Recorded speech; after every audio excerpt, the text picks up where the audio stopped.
വെളിപാട് 1-ാം അധ്യായം. യേശുക്രിസ്തുവിൻ്റെ വെളിപാട്.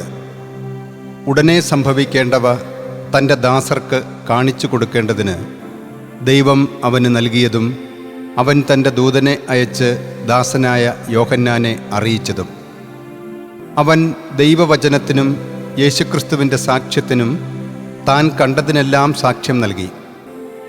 ഈ പ്രവചനത്തിലെ വാക്കുകൾ വായിക്കുന്നവനും കേൾക്കുന്നവരും ഇതിൽ എഴുതപ്പെട്ടവ പാലിക്കുന്നവരും അനുഗ്രഹീതർ. എന്തെന്നാൽ സമയം അടുത്തിരിക്കുന്നു. യോഹന്നാൻ ഏഷ്യയിലെ 7 സഭകൾക്ക്, ആയിരിക്കുന്നവനും ആയിരുന്നവനും വരാനിരിക്കുന്നവനുമായവനിൽ നിന്നും അവൻ്റെ സിംഹാസനത്തിന് മുമ്പിലെ സപ്താത്മാക്കളിൽ നിന്നും വിശ്വസ്ത സാക്ഷിയും മൃതരിൽ നിന്നുള്ള ആദ്യജാതനും ഭൂമിയിലെ രാജാക്കന്മാരുടെ അധിപനുമായ യേശുക്രിസ്തുവിൽ നിന്നും നിങ്ങൾക്ക് കൃപയും സമാധാനവും.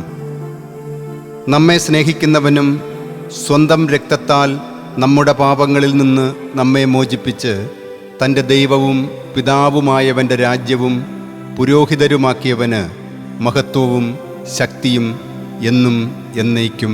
ആമേൻ. ഇതാ, അവൻ മേഘങ്ങളോടുകൂടെ വരുന്നു. ഓരോ മിഴിയും അവനെ കാണും. അവനെ കുത്തി മുറിവേൽപ്പിച്ചവർ പോലും. ഭൂമിയിലെ എല്ലാ ഗോത്രങ്ങളും അവനെ പ്രതി വിലപിക്കും. അതെ, ആമേൻ. ആയിരിക്കുന്നവനും ആയിരുന്നവനും വരാനിരിക്കുന്നവനും സർവശക്തനുമായ കർത്താവായ ദൈവം അരുൾ ചെയ്യുന്നു: ഞാൻ ആൽഫയും ഒമേഗയുമാകുന്നു. നിങ്ങളുടെ സഹോദരനും ക്ലേശങ്ങളിലും രാജ്യത്തിലും സഹനശക്തിയിലും യേശുക്രിസ്തുവിൽ നിങ്ങളോട് പങ്കുചേർന്നവനുമായ യോഹന്നാനെന്ന ഞാൻ ദൈവവചനത്തെയും യേശുവിൻ്റെ സാക്ഷ്യത്തെയും പ്രതി പാത്മോസ് എന്ന് വിളിക്കപ്പെടുന്ന ദ്വീപിലായിരുന്നു. കർത്തൃദിനത്തിൽ ഞാൻ ആത്മാവിലായിരിക്കെ എൻ്റെ പിന്നിൽ നിന്ന് കാഹളത്തിൻ്റേതുപോലുള്ള വലിയ ഒരു സ്വരം പറയുന്നത് കേട്ടു: നീ കാണുന്നത് ഒരു ഗ്രന്ഥത്തിൽ എഴുതി എഫേസോസ്, സ്മിർന, പെർഗാമോസ്, തിയത്തീറ, സാർദിസ്, ഫിലദൽഫിയ, ലവുദിക്യ എന്നീ 7 സ്ഥലങ്ങളിലെ 7 സഭകൾക്ക് അയച്ചു കൊടുക്കുക. എന്നോട് സംസാരിച്ച സ്വരം കാണാൻ ഞാൻ തിരിഞ്ഞപ്പോൾ സ്വർണ്ണനിർമ്മിതമായ 7 ദീപപീഠങ്ങൾ ഞാൻ കണ്ടു. ദീപപീഠങ്ങളുടെ മധ്യേ മനുഷ്യപുത്രനെ പോലുള്ള ഒരുവൻ. അവന് പാദം വരെ നീണ്ടുകിടക്കുന്ന മേലങ്കി, മാറോടടുത്ത് സ്വർണം കൊണ്ടുള്ള ഇടക്കച്ച. അവൻ്റെ ശിരസ്സും മുടിയുമാകട്ടെ വെൺകമ്പിളി പോലെയും മഞ്ഞുപോലെയും ധവളം.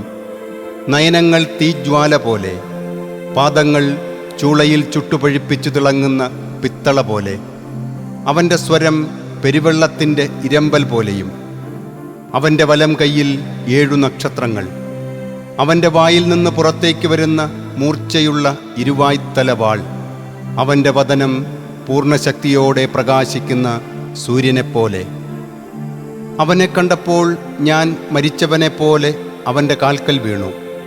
അപ്പോൾ അവൻ തൻ്റെ വലം കൈ എൻ്റെ മേൽ വച്ചുകൊണ്ട് പറഞ്ഞു: ഭയപ്പെടേണ്ട, ഞാനാണ് ആദ്യനും അന്ത്യനും ജീവിക്കുന്നവനും. ഞാൻ മൃതനായി, എന്നാൽ ഇതാ ഞാൻ എന്നും എന്നേക്കും ജീവിക്കുന്നു. മരണത്തിൻ്റെയും പാതാളത്തിൻ്റെയും താക്കോലുകൾ എൻ്റെ പക്കലുണ്ട്. അതിനാൽ നീ കണ്ടതും ഉള്ളവയും ഇവയ്ക്കു ശേഷം സംഭവിക്കാനിരിക്കുന്നവയും എഴുതുക.